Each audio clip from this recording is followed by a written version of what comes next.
fibrilación auricular nos la han preguntado de muchas maneras, pero los aspectos fisiopatológicos siempre nos han preguntado todo lo que se refiere hacia la onda A. La onda A, acordaos que es la contracción de la aurícula. Para entender las ondas del pulso venoso, debemos pensar que lo que ocurre en la aurícula es todo lo contrario de lo que ocurre en el ventrículo. Si nos acordamos de las ondas,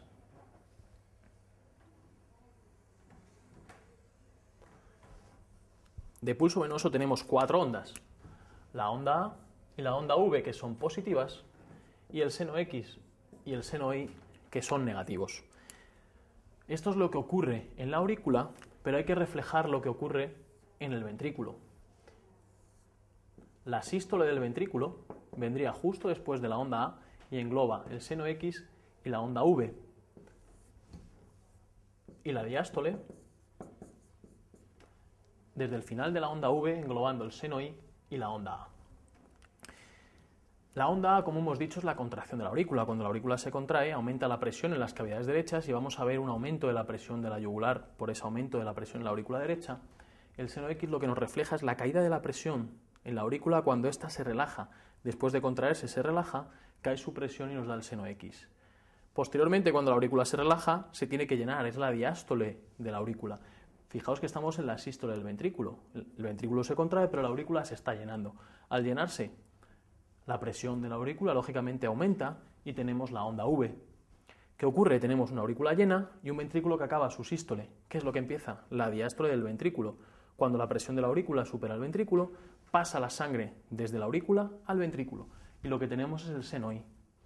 Para acabar el ciclo, la aurícula acaba de contraerse para meter el resto de la sangre al ventrículo izquierdo, o al ventrículo derecho, en este caso con la presión venosa. Estas son las ondas. Para el MIR, la más importante de todas es la onda A. La patología de la onda A, debemos recordar, importantísimo, que no hay onda A en fibrilación auricular ni en flúter auricular. Pensad que en fibrilación auricular o en flúter no hay contracción de la aurícula. Al no haber contracción de la aurícula, no podemos tener nunca onda A. Lo que más les gusta preguntar también es la onda A cuando es grande. La onda A será grande, es decir, la contracción de la aurícula será muy fuerte en todas las situaciones que tengan un problema de llenado en el ventrículo derecho. Son las situaciones, por ejemplo, de hipertrofia del ventrículo derecho, de hipertensión pulmonar, de estenosis pulmonar, todas esas situaciones en las que cueste llenarse ese ventrículo, como tiene mucha presión dentro, no pasa la sangre al inicio de la diástole y tiene que ser la aurícula la que al contraerse lo llene.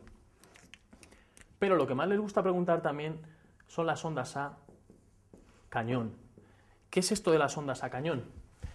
Una onda A cañón aparece cuando se contrae la aurícula derecha contra una válvula tricúspide que no se abre. Esto solo puede ocurrir cuando se contraen a la vez la aurícula derecha y el ventrículo derecho. Lógicamente, el ventrículo derecho hace mucha más presión y nunca va a poder la aurícula abrir la válvula tricúspide. ¿Con eso qué sucede? Como no pasa la sangre con la contracción de la aurícula hacia el ventrículo, toda la sangre vuelve hacia el cuello y tenemos una onda A cañón. ¿Cómo puede suceder una onda A cañón? Puede ocurrir de dos maneras. De manera irregular o de manera regular. De manera irregular, lo que nos está reflejando es que hay disociación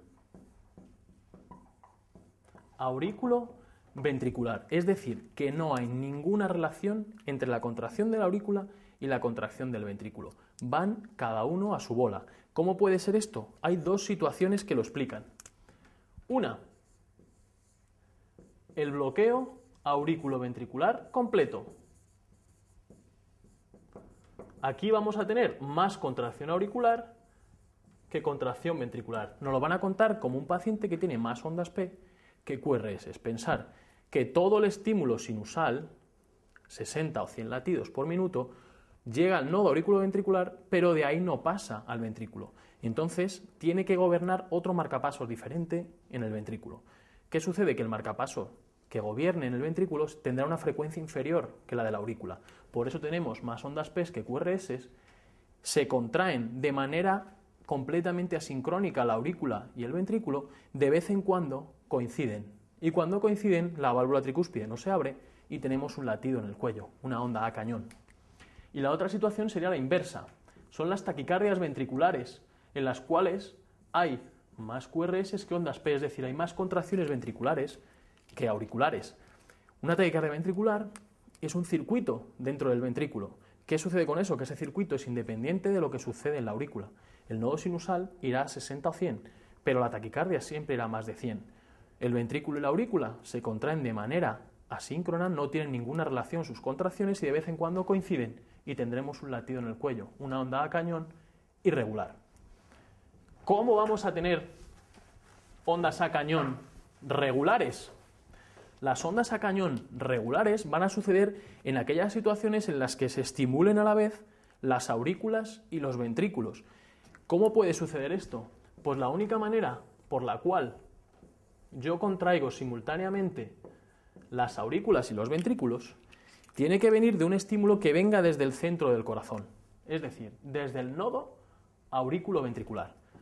Todos los ritmos que vengan desde aquí estimulan a la vez las aurículas y estimulan a la vez los ventrículos, con lo cual continuamente se están contrayendo a la vez la aurícula y el ventrículo. Continuamente con cada latido tenemos una onda a cañón. El caso más característico de ondas a cañón regulares es la taquicardia por reentrada intranodal. Es el caso más típico. Si nos vamos a la pregunta, nos cuentan un caso clínico típico de fibrilación auricular en el MIR, nos lo van a contar como un paciente que tiene palpitaciones rápidas e irregulares. La respuesta 1 es correcta. La auscultación cardíaca puede variar de intensidad con el primer ruido. Eso es cierto. Pensad que la fibrilación auricular, al ser arrítmica, el ciclo diastólico siempre es variable. Ese corazón, en función de los estímulos que lleguen tan irregulares, se va a llenar más o menos diferente manera en cada latido. Cada latido llegará a un determinado estímulo, un determinado número de estímulos, más o menos rápido, con lo cual no va a tener siempre el mismo llenado ese ventrículo, con lo cual diferente precarga en cada latido, diferente fuerza de contracción. Pensar que el primer ruido es el cierre mitral y tricúspide. Cuanto más fuerte se contraiga el corazón, más fuerte sonará ese primer ruido. Si yo tengo diferente llenado y diferente fuerza, lo que va a ocurrir es que ese primer ruido va a sonar de manera variable, unas veces más fuerte y otras veces más despacio. En el electro es probable que se aprecie una ondulación de la línea de base. En lugar de ondas P, que conocemos como ondas F, eso es lo típico de la fibrilación auricular. Es una patología frecuente en los pacientes con historia de fibrilación auricular, es cierto.